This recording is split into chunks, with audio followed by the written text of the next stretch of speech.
बेंगलुरु में आतिशबाजी, दिवाली का दिन। सबसे पहले तो आप सभी को दिवाली की मुबारकबाद। और जिस अंदाज में भारतीय टीम ने जीती है, ऐसा लगता है दिवाली का तोहफा भी ऑन दिवाली सबको मिल गया। 160 रन से जीत नीदरलैंड्स के खिलाफ। स्वागत है आपका ESPN cricket info match day Hindi में, और हमारे साथ मौजूद है अनिल कुंबले। स्वागत है अनिल सर आपका। Thank you. सबको दीपावली की शुभकामनाएं। सर आपको भी थैंक यू। और जिस अंदाज में भारतीय टीम ने जीता, मैं फैंस को तो एक तोहफा दे दिया। 160 रन, 9 में 9 जीत। आप लोग वाला भी वो रिकॉर्ड तोड़ दिया।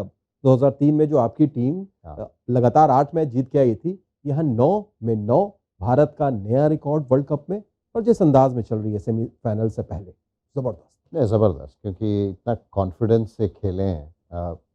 इस मैच में तो हाल ही में पता है हमको कि ये शुरू से ही पता था कि जीतने वाला है, लेकिन जिस तरीके से जीते, 400 के ऊपर पहले बल्लेबाजी करके 400 के ऊपर किए और 250 में निपटाया नीदरलैंड्स को। लेकिन बहुत बढ़िया प्रदर्शन रहा। सब ने अच्छी पारी खेली। सभी बैट्समैन ने 50 के ऊपर रन किए, और दो बल्लेबाज जो आपको चाहिए था मिडिल ऑर्डर में, श्रेयस और राहुल, दोनों ने शतक बनाए। तो बहुत बढ़िया प्रदर्शन रहा और कॉन्फिडेंस बूस्टर है सेमीफाइनल के पहले। सर, सारे बैटर्स का आपने नाम ले भी लिया, वो रिकॉर्ड भी बन गया। वर्ल्ड कप में पहली बार ऐसा हुआ है कि टॉप 5 बैटर्स सबका स्कोर 50 प्लस, पहली बार। और वनडे इंटरनेशनल में सिर्फ तीसरी बार। लेकिन मेरा सवाल आपसे, जिस अंदाज में वो खास तौर से पारी दिखी KL राहुल की, श्रेयस अय्यर की 208 रन की साझेदारी, ऊपर से प्लेटफॉर्म सेट था, लेकिन जब गियर बदलने की जरूरत आई, जब तेज रन बनाने की जरूरत आई, इन दोनों ने हाथ खड़ा किया और स्कोर को 400 के पार तक ले जाने में सहयोग किया। नहीं, बहुत बढ़िया खेले दोनों। श्रेयस अय्यर शुरू में और बाद में जब राहुल आए, दोनों की साझेदारी बहुत बढ़िया रहा। क्योंकि जैसे आपने कहा, 30 ओवर के बाद इतना अच्छा प्लेटफॉर्म रहा था, आप बैटिंग में आए तो फिर आपका स्ट्राइक रेट ऊपर ही रखना था। और जिस आसानी के साथ चौके और छक्के मारे दोनों बल्लेबाज, ऐसा लगा कि विकेट पे कुछ नहीं है। आसान नहीं था, लेकिन फिर भी आपको जब वो गियर शिफ्ट हुआ पता ही नहीं चला। क्योंकि आपको पता चलता है कभी कभी कि शुरू के 20 बॉल या 30 बॉल आराम से खेलेंगे, बाद में गियर शिफ्ट होगा। लेकिन इन दोनों के आज बल्लेबाजों बैटिंग में ऐसा ही नहीं लगा कि कब गियर शिफ्ट हुआ, क्योंकि एक ही लेवल पे ऐसे ही चलते गए और बहुत बढ़िया पारी खेले और दोनों शतक बनाए।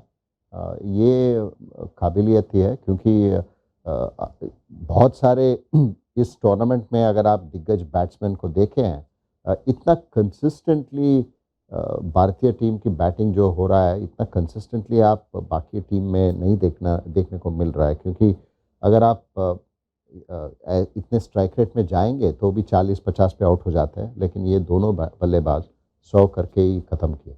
बिल्कुल। और आपने बात रोहित, गिल और कोहली की भी की शुरू में। अब अगर बॉलिंग की तरफ हम आए, पहली टीम ऐसी दिखी नीदरलैंड्स जो भारत के खिलाफ इतना लड़कर खेलती हुई दिखाई दी। 48वें ओवर तक वो बैटिंग करते आ गए। बॉलर्स के बारे में पूछे अनिल भाई, उससे पहले 9 बॉलर्स का इस्तेमाल किया गया। श्रेयस अय्यर और KL राहुल, सिर्फ ये दोनों बचे, नहीं तो वो भी आ जाते। ये अप्रोच के बारे में क्या, ये एक वो चल रहा था यहाँ पर कि कौन होगा 6 बॉलिंग ऑप्शन, उसका एक ट्रायल तो हुआ, लेकिन इम्प्रेसिव कोई नहीं रहा। मुझे लगा ठीक है, एक तो विकेट मिल गया, कोहली को भी मिला 1 विकेट, और रोहित शर्मा को भी मिला है विकेट। लेकिन अगर आप सेमीफाइनल में 6th बॉलर को आप बुलाएंगे तो फिर ये थोड़ा घबराहट ही होता है इंडियन फैंस के लिए। तो ऐसा ना हो, 5 ही बॉलर से ख़त्म करें, न्यूजीलैंड का भी और फाइनल्स में भी। तो ये 6th बॉलर का इम्प्रेशन जो था, आज जो स्क्रूटिनी और ट्रायल था, ठीक है, सभी ने ट्रायल दी, लेकिन आई डोंट थिंक वो हाथ खड़ा करेंगे कि चलो भाई प्रेशर में मैं बॉलिंग डालता हूँ। बिल्कुल। ऐसी नौबत भी ना आए कि उनको जरूरत पड़े। लेकिन सर, अब इंडिया की तो बात हो ही गई, बैटिंग की कर लिया, बॉलिंग की कर लिया। इस पूरे कैंपेन के बारे में नीदरलैंड्स को अगर आप देखें, पॉइंट्स टेबल में सबसे नीचे नजर आ रहे हैं। क्या सच में डिजर्व करते हैं वहां पर, जैसा उन्होंने परफॉर्मेंस दिया? साउथ अफ्रीका को धर्मशाला में हराया, बांग्लादेश के ऊपर में जीत दर्ज की, लेकिन सबसे आखिर में कैसे देखेंगे इस कैंपेन को आप?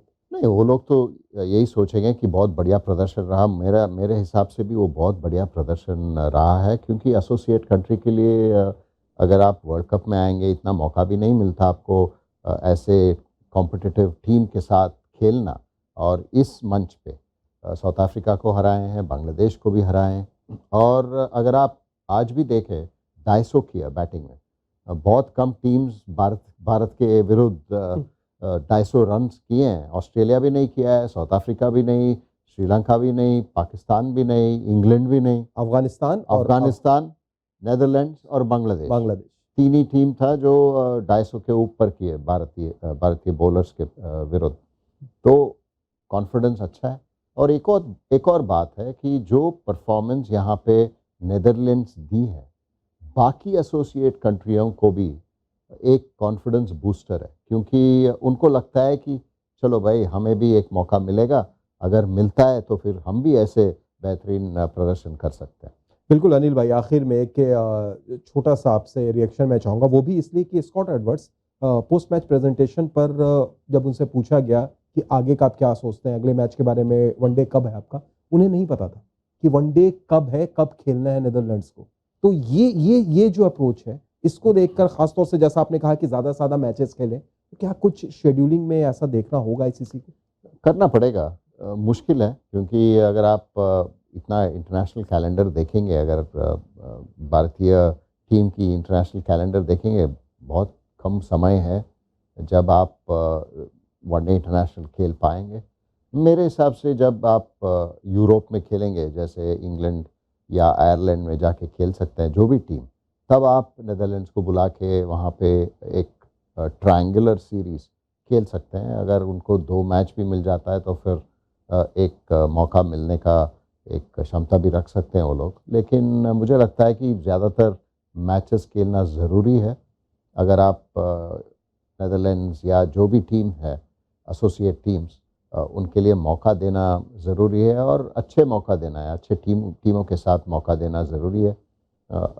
मेरा यही मानना है कि बायलैटरल सीरीज़ की वजह से उसके अलावा आप अगर तीसरी टीम को बुला सकते हैं, तो फिर ऐसे एक तीसरी टीम बुला के आप एक ट्रायंगुलर सीरीज़ कर सकते हैं। बिल्कुल, तो कुछ इस तरफ सोचना भी होगा। बहरहाल बहुत-बहुत शुक्रिया अनिल भाई आने के लिए, बातचीत करने के लिए। तो भाई, ये दिवाली के दिन भारत ने एक तोहफ़ा दिया ज़बरदस्त जीत के साथ। 9 जीत के बाद अब सेमीफ़ाइनल में भारत का मुकाबला न्यूज़ीलैंड से होगा।